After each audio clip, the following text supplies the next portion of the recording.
ওই খ্রিস্টানের দলেরা বলে দিল, ওগো মুহাম্মদ,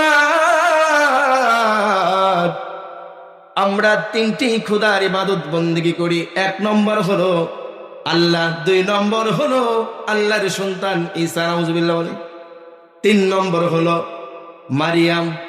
কয় নম্বর? তিন নম্বর।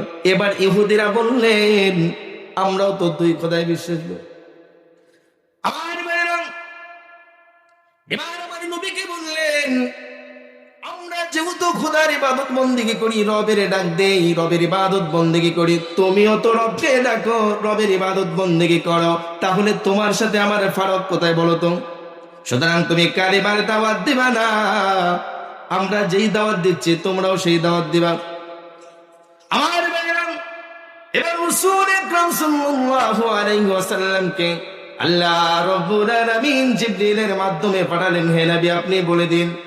তারা প্রশ্ন করবে আপনাকে, তারা প্রশ্ন করবে আমার নবীকে। আমার নবীকে এবার প্রশ্ন করতে শুরু করলেন, মুহাম্মদ বলো তো, তুমি যেই খোদার ইবাদত বন্দেগী করো ওই খোদা কয়টা? আমার ভাইরা, আমি একটি সূরা তেলাওয়াত করেছি কোরআনুল কারীম থেকে। সেই সূরাটির নাম হলো সূরাতুল ইখলাস। এই সূরা মক্কায় অবতীর্ণ হয়েছে, অর্থাৎ মক্কি সূরা। এই সূরাটা যখন অবতীর্ণ হয়েছে, রাসূল আকরাম সাল্লাল্লাহু আলাইহি ওয়াসাল্লাম তখন মক্কায় অবস্থান করতেছিলেন। এই সূরা ইখলাস, এই সূরার অর্থ হলো একনিষ্ঠ, অর্থাৎ একদম পিওর, 100% যেটাকে বলা হয়। সুতরাং সূরাতুল ইখলাস এমন একটি সূরা, এই সূরাটা একদম পিওর ভাবে আল্লাহ তাআলা বর্ণনা করেছেন যে আমি আল্লাহ এক, তাওহীদের আলোচনা করেছেন। আমার ভাইরা, কোরআনের মধ্যে অসংখ্য সূরা আছে। এই সূরাগুলোর মধ্যে প্রত্যেক সূরায় বিভিন্ন ধরনের আলোচনা করা হয়েছে, বিভিন্ন বিষয় নিয়ে আলোচনা করা হয়েছে। কোরআনুল কারীমের দুটি সূরা আছে, যেই সূরাটা স্বতন্ত্রভাবে একটি সূরায় শানে ইলাহি, অর্থাৎ আল্লাহ তাআলার প্রশংসা নিয়ে আলোচনা করেছেন শুধুমাত্র, অন্য কোনো বিষয় সেখানে নেই। কোরআনুল কারীমের মধ্যে আরেকটি সূরা আছে, যে সূরার নাম হলো সূরাতুল কাউসার। এই কাউসার সূরার মধ্যে শানে রাসূল, অর্থাৎ মুহাম্মদ সাল্লাল্লাহু আলাইহি ওয়াসাল্লামের শান নিয়ে আলোচনা করা হয়েছে। আমার ভাইরা, আল্লাহ রাব্বুল আলামিন সূরাতুল ইখলাস বর্ণনা করে মানুষদেরকে বোঝালেন, হে রাসূল আপনি মানুষদেরকে তাওহীদের দাওয়াত দিবেন। আপনাকে প্রশ্ন করবে, হে রাসূল তাওহীদ কাকে বলা হয়, তাওহীদ কাকে বলা হয়? আপনি বলে দিবেন তাওহীদ হলো একাত্মবাদ। তাওহীদ কি? একাত্মবাদ, পিওর, একদম পিওর, যার মধ্যে ভেজাল নাই।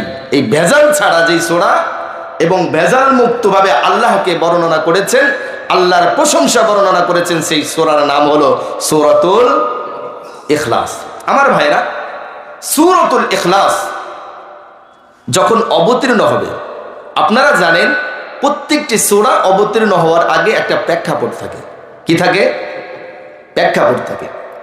প্রেক্ষাপট অর্থাৎ শানে নুজুল বলা হয়। এই সূরা যখন নাজিল হবে, এই সূরার প্রেক্ষাপটটা কি?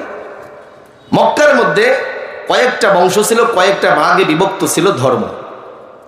রাসূল আকরাম সাল্লাল্লাহু আলাইহি ওয়াসাল্লামের একটি ধর্ম, এর বিপরীতে আরো 5টা ধর্ম সেখানে ছিল। একটি ধর্ম যারা 360টি মূর্তির ইবাদত বন্দেগী করত, খানায়ে কাবার মধ্যে তাদের মূর্তিগুলোকে রেখে দিত। আরেকটি দল ছিল, তাদেরকে বলা হয় খ্রিস্টান, তারা 3 খোদায় বিশ্বাসী। আরেকটি দল ছিল ইহুদি। এরকম ভাবে 5টি দল ছিল। এই 5টি দল রাসূল আকরাম সাল্লাল্লাহু আলাইহি ওয়াসাল্লামকে এসে প্রশ্ন করলেন, হে রাসূল আপনিও যে আল্লাহর দাওয়াত দিচ্ছেন, আমরাও তো সেই আল্লাহর দাওয়াত দিচ্ছি। আপনি যে আল্লাহর ইবাদত বন্দেগী করেন, আমরাও তো সেই আল্লাহর ইবাদত বন্দেগী করি। সুতরাং কি দরকার আছে আমাদের সাথে এরকম ভাবে পৃথকতা সৃষ্টি করা? যে আপনি আপনার রবের দাওয়াত দিবেন, আমরা আমাদের রবের দাওয়াত দেব। সুতরাং আসুন মিলে যায়। আমার ভাইরা, বিশ্ব নবী সাল্লাল্লাহু আলাইহি ওয়াসাল্লামের কাছে আসলেন, মুহাম্মদ আসো আমরা সকল ধর্ম মিলে যাই। আমার রাসূলকে 5 ধরনের ধর্মগুলো একতাবদ্ধ হয়ে রাসূলের কাছে আসলেন। হে রাসূল, আপনার কাছে এসেছি, আপনার সাথে সমঝোতা করব। আমার রাসূল বলে দিলেন, কি সমঝোতা করবা? আসো আমার সাথে আসো। 5 ধরনের ধর্ম নিয়ে আলোচনা করলেন। হে মুহাম্মদ, তুমি যেই রবের ইবাদত করো, যেই রবের দাওয়াত তুমি দিচ্ছ, সেই রবের দাওয়াতটা আমরা দেই, আমরাও তো রবের ইবাদত করি। আবার রাসূল বলে দিলেন, আমি যেই রবের ইবাদত বন্দেগী করি তার কথা পরে বলবো, আগে বলো তো তোমরা কোন রবের ইবাদত বন্দেগী করো, তোমার রব কয়টা? এবার মূর্তি পূজকরা বললেন, হে মুহাম্মদ, আমরা 360টি দেবতার পূজা করি, ইবাদত বন্দেগী করি। ওই দেবতার মধ্যে এমন কোনো বিষয় নাই যার মধ্যে সেটা নাই। এবার আরেকটি দলের কাছে গেলেন, বলো তো তোমরা কার কার ইবাদত বন্দেগী করো, কয়টা খোদার ইবাদত বন্দেগী করো? আমার ভাইরা, ওই খ্রিস্টানের দলেরা বলে দিল, ওগো মুহাম্মদ, আমরা 3টি খোদার ইবাদত বন্দেগী করি। 1 নম্বর হলো আল্লাহ, 2 নম্বর হলো আল্লাহর সন্তান ঈসা, নাউজুবিল্লাহ বলেন, 3 নম্বর হলো মারিয়াম। কয় নম্বর? 3 নম্বর। এবার ইহুদিরা বললেন, আমরাও তো 2 খোদায় বিশ্বাস করি। আমার ভাইরা, এবার আমার নবীকে বললেন, আমরা যেহেতু খোদার ইবাদত বন্দেগী করি, রবের ডাক দেই, রবের ইবাদত বন্দেগী করি, তুমিও তো রবকে ডাকো, রবের ইবাদত বন্দেগী করো, তাহলে তোমার সাথে আমার ফারাক কোথায় বলো তো? সুতরাং তুমি কালিমার দাওয়াত দিবা না, আমরা যেই দাওয়াত দিচ্ছি তোমরাও সেই দাওয়াত দিবা। আমার ভাইরা, এবার রাসূল আকরাম সাল্লাল্লাহু আলাইহি ওয়াসাল্লামকে আল্লাহ রাব্বুল আলামিন জিবরিলের মাধ্যমে পাঠালেন, হে নবী আপনি বলে দিন। তারা প্রশ্ন করবে আপনাকে, তারা প্রশ্ন করবে আমার নবীকে। আমার নবীকে এবার প্রশ্ন করতে শুরু করলেন, মুহাম্মদ বলো তো তুমি যেই খোদার ইবাদত বন্দেগী করো ওই খোদা কয়টা? 2 নম্বর প্রশ্ন হলো, তুমি যেই খোদার ইবাদত বন্দেগী করো ওই খোদার হাত পা আছে নাকি? ওই খোদা খায় নাকি, হাঁটে নাকি, চলাফেরা করে নাকি? বলো তো, বিশ্রাম নেয় নাকি?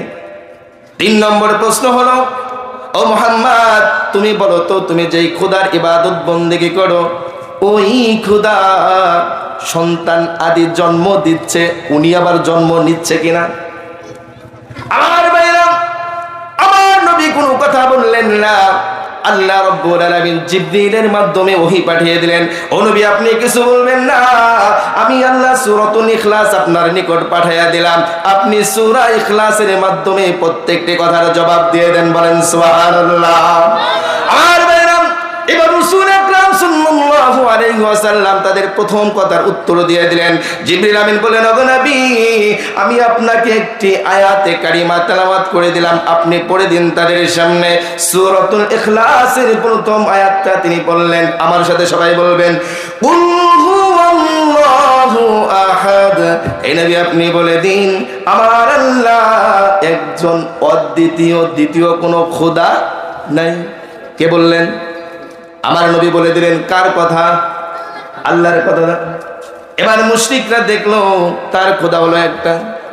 2 নম্বর প্রশ্নের ব্যাপারে আবু জিবরিল তারা 2 নম্বর প্রশ্ন করেছে, আমার আল্লাহর হাত পা আছে নাকি? আমার আল্লাহ খায় নাকি? আমার আল্লাহ আমাদের মতো বিচরণ করে নাকি? আমাদের মতো অন্যের মুখাপেক্ষী কিনা? হযরত জিবরিলকে আল্লাহ রাব্বুল আলামিন ঘোষণা করে দিলেন, ওগো জিবরিল আমার নবীকে বলে দাও হতাশ হবেন না। আমার নবীকে আপনি ঘোষণা করে দিন আল্লাহুস সামাদ। বলেন আল্লাহু আকবার। আয় কাফেরেরা শোনো, আমার আল্লাহ দুনিয়ার কোনো মানুষের মুখাপেক্ষী নয়। আমার আল্লাহ আসমান জমিন পৃথিবীর সবকিছু সৃষ্টি করেছে, কোন ব্যক্তির মুখাপেক্ষী হয়ে নয়। বলেন আল্লাহু আকবার। এই জন্য আমার আল্লাহ বলেছেন ওয়ালাহু মান ফিস সামাওয়াতি ওয়া মান ফিল আরদ। আল্লাহ বলেন আসমান জমিন তরুলতা বৃক্ষ সাগর তোমরা যা কিছু দেখো না কেন, আমি আল্লাহ রব্বুল আলামিন নিজে সৃষ্টি করেছি। বলেন সুবহানাল্লাহ। শুধু তাই নয়, আল্লাহ বলেন ইন্নামা আমরুহু ইযা আরাদা শাইআন আন ইয়াকুলা লাহু কুন ফায়াকুন। আমার আল্লাহ ঘোষণা করলেন এই পৃথিবীতে তোমরা যা কিছু দেখো আমি আল্লাহ কোন বলেছি ফায়াকুন হয়ে গেছে। তাই মানুষ মনে রাখো, এত সুন্দর আকৃতি তোমাদেরকে দিলাম, এত সুন্দর নৃত্যের শক্তি তোমাদেরকে দিলাম, বিচরণ করার শক্তি তোমাদেরকে দিলাম, রাজত্ব করার শক্তি তোমাদেরকে দিলাম, মা বলে ডাকার মতো সক্ষমতা তোমাদেরকে দিলাম। এত সুন্দর চেহারা কোন বলার দ্বারা হয় নাই, বরং আমি আল্লাহ খলাকতু বিয়াদাইয়া, আমি নিজ হাতে তোমাদেরকে সৃষ্টি করেছি। বলেন সুবহানাল্লাহ। আমার ভাইরা, এবার আমার নবী বলে দিলেন আমার আল্লাহ দুনিয়ার কোনো মানুষের মুখাপেক্ষী নয়, আমার আল্লাহ দুনিয়ার কোনো জিনিসের মুখাপেক্ষী নয়, তার খাওয়ার মুখাপেক্ষী নয়, বসার মুখাপেক্ষী নয়, চলার মুখাপেক্ষী নয়। আমার আল্লাহ দুনিয়ার প্রত্যেকটি জিনিস থেকে অমুখাপেক্ষী। বলেন আল্লাহু আকবার। এবার 3 নম্বর প্রশ্ন, হে রাসূল 3 নম্বর প্রশ্ন আপনাকে যেটা করেছেন আপনি ঘাবড়াবেন না, আমি আল্লাহ রব্বুল আলামিন আপনাকে অবশ্যই বর্ণনা করে দেব, আপনি তাদের উত্তরটা দিয়ে দিন। 3 নম্বর প্রশ্ন ছিল আল্লাহর কোনো সন্তান আছে কিনা। কি আছে কিনা? আল্লাহর কোনো সন্তান আছে কিনা? আল্লাহ কারো থেকে জন্মগ্রহণ করেছে কিনা? আমার নবী বলে দিলেন এই কাফিরিন দয়া, তোমরা হয়তো জানো না আমার আল্লাহর কোনো সন্তান নাই, লাম ইয়ালিদ ওয়া লাম ইউলাদ, আমার আল্লাহ কারো থেকে জন্মগ্রহণ করেন নাই। 3 নম্বর কি? 3 নম্বর হলো আল্লাহর কোনো সন্তান নাই, আল্লাহ কাউকে জন্ম দেন নাই, আল্লাহ কারো থেকে জন্ম নেন নাই। আমার ভাইরা, এরকম ভাবে যখন কাফিরদেরকে উত্তর দিয়ে দিলেন, কাফিরেরা হতভম্ব হয়ে গেলেন। আরে নবীর যেই ব্যক্তির যেই সত্তার ইবাদত বন্দেগি করে ওই রকম সত্তা তো আমাদের নাই। আমরা মনে করেছিলাম আমাদের সত্তা যেমনি ভাবে বিশ্রাম নেন, হয়তোবা মুহাম্মাদের সত্তাও বিশ্রাম নেন। আমাদের সত্তা যেমনি ভাবে আমাদের কথা শোনেন, মুহাম্মাদের সত্তাও তার কথা শোনেন এবং সেইভাবে কাজটা হয়তোবা করেন। অথচ তিনি জানেন না ওই যেই মূর্তির ইবাদত বন্দেগি করে ওই মূর্তিগুলো তার উপকারও করতে পারে না, ক্ষতিও করতে পারে। আমার ভাইরা, হযরত মুসা আলাইহিস সালাম একবার ঘরের মধ্যে বসে তিনি মনে মনে চিন্তা করলেন আল্লাহ ঘুমায় নাকি তন্দ্রা যায় নাকি। প্রশ্ন মনে মনে করলেন আল্লাহ ঘুমায় কিনা, আল্লাহ তন্দ্রায় যায় কিনা। আমার আল্লাহ রব্বুল আলামিন মনের কথা শোনেন কি শোনেন না? দিলের কথা শোনেন কি শোনেন না? ধারণা করে যেই কথাগুলো বলি ওই কথা আল্লাহ শোনেন কি শোনেন না? আর আল্লাহ বলেন অমানিসা তুমি অন্ধকারের মধ্যে যদি পিপিলিকা হাঁটে, ওই পিপিলিকার পা যেখানে পড়ে ওই পা পড়ার শব্দটা পর্যন্ত আমার আল্লাহ শোনেন। বলেন সুবহানাল্লাহ। শুধু তাই নয়, সমুদ্রের মধ্যে একটা পাথর যদি আপনি নিক্ষেপ করেন, ওই পাথরটা আস্তে আস্তে যখন সমুদ্রের গহ্বরে যেখানে আরেকটি পাথর রয়েছে ওই পাথরের উপর যেটা লাগলো ওই পাথরের ক্ষীণ আওয়াজটা পর্যন্ত আমার আল্লাহ শোনেন। বলেন সুবহানাল্লাহ। আমার ভাইরা, এবার মুসা আলাইহিস সালাম যখন মনে মনে প্রশ্ন করলেন আল্লাহ শোনেন কিনা, আল্লাহ তন্দ্রা যায় কিনা, আল্লাহ ঘুমান কিনা, এরকম ধারণা যখন মনের মধ্যে করলেন, আল্লাহ জিবরিলকে পাঠালেন, ও জিবরিল তুমি মুসার কাছে চলে যাও, মুসা কেন এরকম ধারণা করছে তাকে উত্তরটা দিয়ে এসো। আমার ভাইরা, আল্লাহর কথা মতো হযরত জিবরিল মুসা আলাইহিস সালামের সামনে এসে উপস্থিত হয়ে গেছে। ওগো মুসা, তুমি ধারণা করে কিছু বলেছো কিনা বলো তো, মনে মনে কিছু বলছো কিনা? মুসা বলে কি বলছে বলো তো? তাই বলছো, অবশ্যই বলছো। আর মুসা বলে রে কি বলছে আর একবার বল। হযরত জিবরিল বললেন আমি তো জানি না, আল্লাহ বলে দিলেন ওগো মুসা তুমি নাকি আল্লাহর প্রতি মনে মনে একটা ধারণা করেছো আল্লাহ ঘুমায় নাকি তন্দ্রা যায় কিনা। মুসা তোমার জন্য শাস্তি এসেছে। মুসা বলেন কি শাস্তি এসেছে বলো তো? বলে এই যে দেখো আমার হাতের মধ্যে একটা গ্লাস রয়েছে, গ্লাসের মধ্যে পানি রয়েছে। মুসা এই গ্লাসটা তোমার হাতে রাখবা, দুটি হাতের মধ্যে রাখবা। একদিন নয়, 2 দিন নয়, 3 দিন নয়, 1 মাস নয়, আমি জিবরিল যতক্ষণ না পর্যন্ত তোমাকে বলবো তুমি গ্লাসটা রাখবা না, ততক্ষণ পর্যন্ত তুমি হাতের মধ্যে গ্লাসটা রাখবা। হযরত মুসা বলেন জিবরিল অবশ্যই হাতের মধ্যে রাখবো, তুমি আমাকে দিয়ে দাও। এবার হাতের মধ্যে 2টি গ্লাস দিয়ে দিলেন। একদিন না যেতে হযরত মুসার চোখের মধ্যে তন্দ্রা এসে গেছে। কখন যে তিনি ঘুমিয়ে পড়েছেন তিনি নিজেও জানেন না, গ্লাসটা পড়ে গেছে। হযরত জিবরিল বলেন মুসা একদিন পর্যন্ত তোমার যায় নাই, তোমার হাতে গ্লাসটা দিয়ে দিলাম, তোমার হাতের মুঠের জিনিস পড়ে গিয়ে শেষ হয়ে গেল, তুমি জানো না।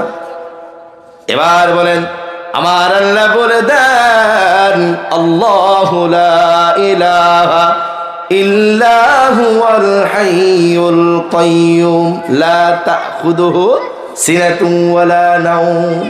মুসা সামান্য একটা দিন তোমার মুঠের মধ্যে রেখে দিলাম একটা গ্লাস, এইটা রাখতে পারলা না, কখন পড়ে গেল তুমিও জানলা না, তন্দ্রা কখন আসলো, ঘুম কখন আসলো তুমিও জানলা না। সুতরাং সামান্য একটা গ্লাস তুমি রাখতে পারলা না, আমার আল্লাহ সারা পৃথিবী দেখেন, ওই আল্লাহ কিভাবে ঘুমান। সুবহানাল্লাহ বলেন। এবার জিবরিল বলেন মুসা এই পৃথিবীর সমস্ত জিনিসগুলো আমার আল্লাহর হাতের মুঠের মধ্যে থাকে, একটা সেকেন্ড যদি আমার আল্লাহ ঘুমিয়ে যায় তাহলে এই সারা দুনিয়া তছনছ হয়ে যাবে। শুধু তাই নয়, যদি আমার আল্লাহ একটা সেকেন্ডের জন্য তন্দ্রায় যায় এই আসমানগুলো খসে খসে পড়ে যাবে, তারকাগুলো খসে খসে পড়ে যাবে, চন্দ্রগুলো খসে খসে পড়ে যাবে, দুনিয়াটা তছনছ হয়ে যাবে। মুসা তাহলে বোঝো একটা গ্লাস তুমি রাখতে পারলা না, সারা দুনিয়া আমার আল্লাহ হাতের মুঠোয় কিভাবে রাখে বলেন সুবহানাল্লাহ। মুসা আমার আল্লাহ ঘুমান না, তন্দ্রায় যান না। রাতের অন্ধকারে, তিমির অন্ধকারে তোমরা যখন তাহাজ্জুদের নামাজ পড়ে নুজুলের রহমতের সময় 2টি হাত তুলে আল্লাহর কাছে মুনাজাত করো, আল্লাহ দুনিয়ায় বালেগ হওয়ার পর থেকে আজ পর্যন্ত কত গুনাহ করেছে তুমি দেখেছো, দুনিয়ার কোনো ব্যক্তি দেখে নাই। মাওলা তুমি দুনিয়ার মানুষের কাছে আমার গুনাহগুলোকে ফোকাস করো নাই। মাওলা দুনিয়ার মানুষকে তুমি যেমনি ভাবে আমার গুনাহগুলোকে গোপন রেখেছো, আখিরাতেও আমার গুনাহগুলোকে গোপন রেখে তুমি আল্লাহ আমাকে জান্নাত দান করে দাও বলেন সুবহানাল্লাহ। আর জিবরিল বলেন মুসা ওই নুজুলের রহমতের সময় তাহাজ্জুদের নামাজ পড়ে যখন তোমরা দোয়া করো, আমার আল্লাহ যদি একটা সেকেন্ডের জন্য যদি ঘুমায় তাহলে তোমার দোয়া কখন শুনবে আল্লাহ, কখন শুনবে? অথচ আল্লাহ বলেন শুধু তাই নয়, তিমির অন্ধকারে পিপিলিকাও যখন হাঁটে, পিপিলিকা পা কোথায় রাখে সেটাও আল্লাহ দেখেন, পিপিলিকা হাঁটার শব্দটা পর্যন্ত আমার আল্লাহ শোনেন বলেন সুবহানাল্লাহ। আছে নাকি এরকম বৈজ্ঞানিক পৃথিবীর বুকে? এরকম গবেষক আছে নাকি? সুতরাং মুসাকে জিজ্ঞাসা করলেন আল্লাহ, হ্যাঁ জিবরিল বলে দাও আল্লাহ তন্দ্রাও যান না, ঘুমানো না। সুতরাং কাফেররা যেই প্রশ্ন রসুলকে করেছেন, রসুল আপনি বলেন আপনার খোদা একজন, তাহলে ওই খোদাকে ঘুমান না, ওই খোদার সন্তান নাই? আল্লাহ রসুল বললেন আমার খোদার কোনো সন্তান নাই, তিনিও কারো থেকে জন্ম নেন নাই, তিনিও কাউকে জন্ম দেন নাই, তিনি ঘুমানো না, তন্দ্রাও যান না, তিনি একক সত্তা, অদ্বিতীয় কোনো সত্তা নেই। সূরা ইখলাস এর শানে নুজুল হলো কাফেরেরা কয়েকটা গোত্র মিলে রসুলের কাছে আসলেন, হে রসুল আপনাকে কিছু প্রশ্ন করতে চাই। এবার প্রশ্নের উত্তর আল্লাহর পক্ষ থেকে কি করে দিলেন? দিয়ে দিলেন। তো আমার ভাইয়েরা, তাহলে আমরা শানে নুজুলের প্রেক্ষাপট শুনে, শানে নুজুল এবং প্রেক্ষাপট শুনে আমরা বুঝলাম প্রেক্ষাপটের আলোকে এই সূরা ইখলাস নাজিল হয়েছে। সুবহানাল্লাহ। আমার ভাইরা, এবার সূরা ইখলাসের ফজিলত সম্পর্কে আমাদের জানা দরকার। কি সম্পর্কে জানা দরকার? সূরাতুল ইখলাসের ফজিলত সম্পর্কে আমাদের জানা দরকার। সূরাতুল ইখলাসের ফজিলত সম্পর্কে অসংখ্য হাদিস বর্ণিত আছে। এর মধ্যে একটি হাদিস হযরতে আবু হুরায়রা রাদিয়াল্লাহু তাআলা আনহু থেকে বর্ণিত। হযরত আবু হুরায়রা বলেন, একবার আমরা রাসূল আকরাম সাল্লাল্লাহু আলাইহি ওয়াসাল্লামের সান্নিধ্যে গেলাম। রাসূল আকরাম সাল্লাল্লাহু আলাইহি ওয়াসাল্লাম বললেন, ও সাহাবারা, তোমরা সকলেই বসো, আমি রাসূল তোমাদেরকে কোরআনের 1/3 অংশ পড়ে শোনাবো। কয় তৃতীয় অংশ? কোরআনের 1/3 অংশ পড়ে শোনাবো।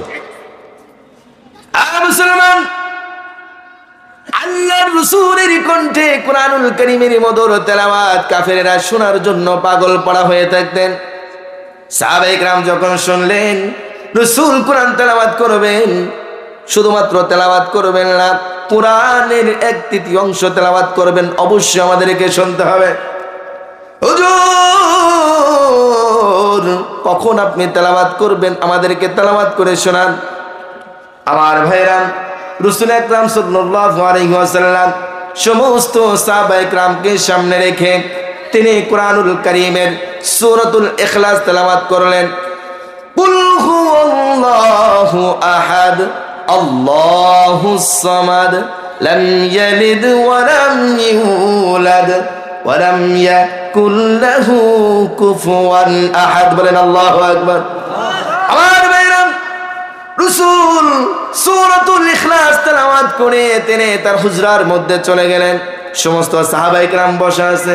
কখন জানি রাসূল কোরআনুল কারীমের 1/3 অংশ পড়বেন, এখনো পর্যন্ত তারা জানে না। হুজুর, কখন আপনি কামরা থেকে বের হয়ে আমাদেরকে কোরআনুল কারীম শোনাবেন? আবার রাসূল কিছুক্ষণ পর ঘর থেকে বের হয়ে সূরাতুল ইখলাস আরেকবারে পড়ে তিনি বললেন, আমার সাহাবারা শোনো, আমি কোরআনুল কারীমের 1/3 অংশ নয়, পুরো 20 পারা তোমাদেরকে পড়ে শোনালাম। বলেন সুবহানাল্লাহ। আমার ভাইরা, এবার আবু হুরায়রা রাদিয়াল্লাহু তাআলা আনহু থেকে বর্ণিত হাদিসটি রাসূল আকরাম সাল্লাল্লাহু আলাইহি ওয়াসাল্লাম বলেছেন, ইন্নী কুলতু লাকুম সাকরা আলাইকুম সুলুসাল কোরআন।